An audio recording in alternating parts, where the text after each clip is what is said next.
Gosh, it has been quite a week this week, and it was so lovely, really. All the goings on, the whats and whats. We actually had, it was quite funny though the other day. We had a wheelbarrow appear out of nowhere. It was a very old wheelbarrow, and nobody was pushing it, but it appeared out of nowhere, all the way through the foyer, and then just toddled along, not at a brisk pace, but just quite nicely just rolled on through, and then popped off into the pantry as if it knew exactly where it was going. And then we lost sight of it. If I'd been a bit quicker on my feet, I would have chased after it, because I would rather like to have a wheelbarrow that wheelbarrows itself around. It would be terribly handy. But it went into the pantry and disappeared into thin air. So it was either a ghostly wheelbarrow, which wouldn't surprise me at all, or there's a secret tunnel somewhere in the pantry, and that wouldn't surprise me at all, because we have had many mentions of secret doorways in the archives. But the reason I'm recording this today is because we had an extremely odd amount of complaints. We aren't exactly inundated by hordes in this place, so when we get one complaint, it's quite unusual. But when we get a bundle, well, that's quite something else. And I'll read a few to you. See what you think. There's this one. Oh, this one. This is very odd, but rather sensible. This one isn't a complaint. It's simply I would like to have more tea. Wouldn't we all? That was all I can say to that one. It's quite lovely, that one. Okay, now, we have this one here.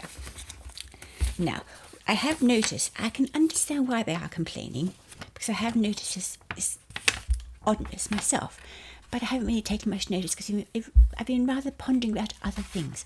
We have quite a few things to get sorted. But since the archives have turned up out of the blue, we have been quite busy. And we've been trying to also raise funding for our restorations, but that's another kettle of fish. But back to these little whatnots. Miss Pottering, I should start by saying we have forms that people can fill out for complaints or for praise, whatever they like to put in. Notes of the things that may have occurred is what they're called.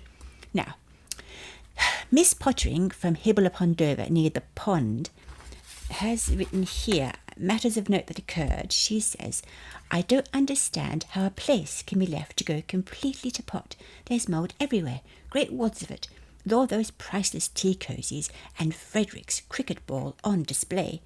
The place ought to be kept shippity shape, not going to the pack like a bunch of ruffians. I'm not really sure about the bunch of ruffians part, but we do our best to keep a shippity shape. There are only a few of us here, I'm afraid, and the garden gnome's always terribly busy in the garden, which I would like to mention. Lately the garden gnomes have been busy in the garden. They weren't telling anyone what they're doing, so it could either be a new exhibit of a gardening variety, which they're absolutely excellent at putting on, or it could be their latest play.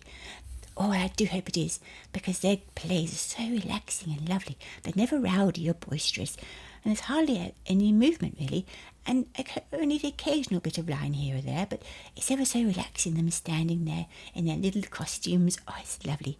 Usually by a Pillsput Pond and boat sheds. But, yes, I'm sorry, getting a little sidetracked.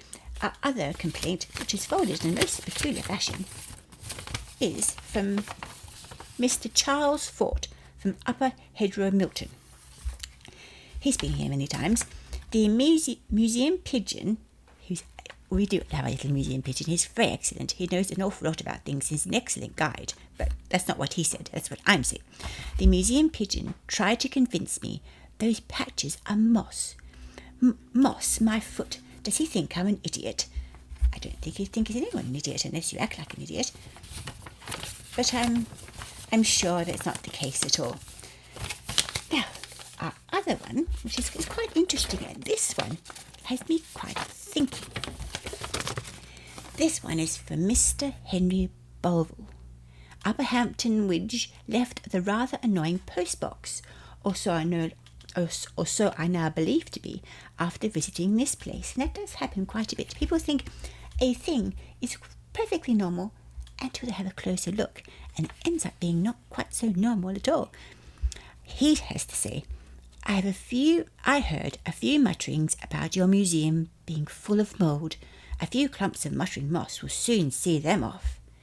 Now, that is what made me have a closer inspection of the lumps and clumps that we have about in the corners and things. I don't know how people actually see them, really. They're so high up. I don't know how they could think that they're mould. They might be decorations.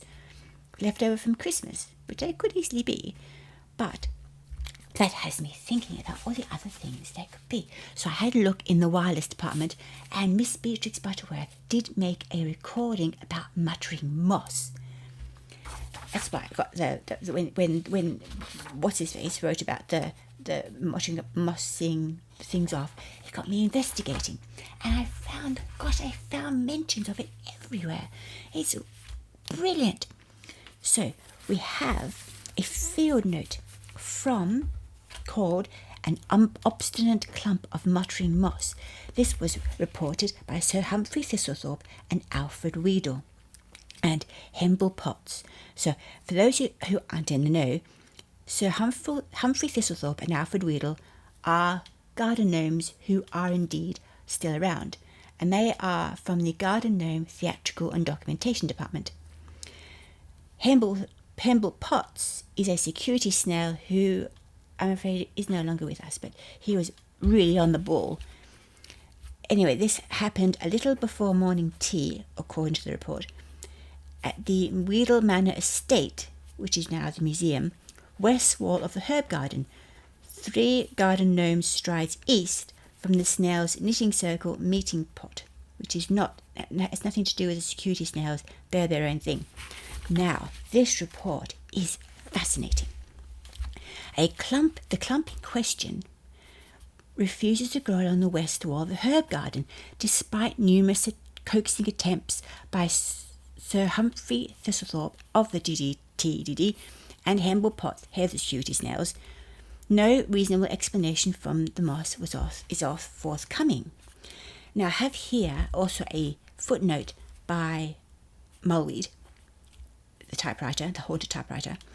The west wall has always been considered the most picturesque position within the Weedle Manor estate. To be selected for such a spot, along with the Weedle Manor gatehouse, is regarded by many within the garden moss and wood lichen league to be quite the honour indeed. So one must wonder why on earth the moss was so peculiar about it, which makes me wonder if our moss is ever going to move. I have here, after a bit more digging, I found also in the notes of Arthur S. Creek, who was a brilliant garden gnome inventor. He was a garden gnome, I should say. He has in his notes, muttering moss sturdy, thick. Muttering moss is sturdy and thick, so it doesn't mind being bumped into. Also brilliant, just like its cousin, the mumbling mould, at giving directions. It's rather damp and best for using around the outside of your wheelbarrow. He invented absolutely brilliant wheelbarrows, which has me wondering if that was one of them who just passed by before. Anyway, I'm sidetracking. Now, even more interesting was that in The Quiet Husbandry of Secluded Plots by Professor Benjamin Tobblesbridge, which was published, and bear with me for just a quick little moment, I have to find my notes. In 1883, he mentions the muttering moss, but he calls it, which sounds very unlike the field reports, because it makes the muttering moss out to be quite friendly and lovely. The book, Professor Benjamin Tobblesbridge, he seems to make them sound a little more awkward. It has been the misfortune of many secluded plots to attract creatures and growths of a gripping disposition. When using the term gripping, I refer not just to the act of clutching something firmly, but to the mood by which a thing, once settled, refuses to budge regardless of weather, warning, or polite suggestion. So, I have yet to discover what happened to the moss and how they perhaps got it moving, because if you listen to the broadcast, which Beatrix's broadcast, which I will pop on here after this. Actually, no, let's have a listen to it now. I'll listen to a part of it now. How do you do? This is Beatrix Butterworth with the latest goings-on from the village of Boglington Hollow. The newly appointed clump of muttering moss is refusing to grow along the west wall of the herb garden, despite it being quite the prestigious position indeed. Professor Benjamin Tobblesbridge noted quite adamantly that the garden gnomes and security snails are doing their very best to make the muttering moss see sense. but it simply refuses to move. And now, a quick word from our sponsor. This broadcast is brought to you by Green to Wisps Maps, Weather Whatnots, and the Umbrella Exchange. Just the thing for reliable directions and umbrellas who won't argue the toss. And now, back to the moss. Mrs. Hillsville stated that the moss was having none of it. There it is, growing in the middle of Penny Farthing Lane, but it won't budge so much as an inch. I've even offered it one of my prize-winning scones. Instead, it's already been nearly flattened 3 times by a passing wheelbarrow and an owl in galoshes. Alfred Wheeler suspects the moss may be feeling a little out of sorts over its new position, or it simply isn't bothered with its perilous spot, and is perfectly happy muttering to passers-by. Or the moss has heard the unproven rumour that the snail's knitting circle often snack on moss when the meetings go for a little longer than expected. This rumour still remains unproven, although there has been a small mention of such snackery in the case of the sabotaged Goose Booty Parade of 1942. But if your moss is acting a little out of sorts, The Quiet Husbandry of Secluded Spots by Professor Benjamin Topplebridge, 3rd edition, published in 1883, will do the trick. Now it's time for a cup of tea and a biscuit or 3. So yes, that's all we're up to at the moment, so I haven't a clue how we're going to move our moss. I might just perhaps simply put in a little sign really saying, oh, actually, why don't I make them part of the exhibit? Yes, that's what I'll do. I'll explain to everyone that they are indeed part of the museum. The brilliant growths of growthiness upon the garden and inside, or something like that. I'll ask the others.